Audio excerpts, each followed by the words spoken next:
त्यो बाटो होइन। जे जसरी भयो, जुन तरिकाबाट भयो, त्यसका संरचनाहरू जले, हामीलाई दुःख छ।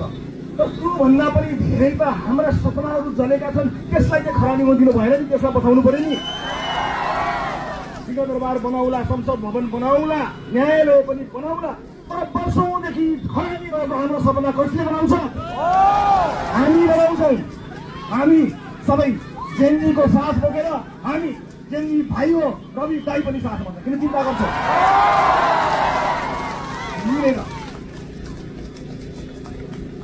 मिलेर जहाँसम्म मिल्ने सवाल छ,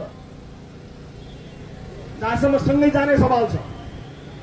मैले कारागारबाट पनि भनेको थिएँ, मैले के त्याग गर्नुपर्छ म तयार छु।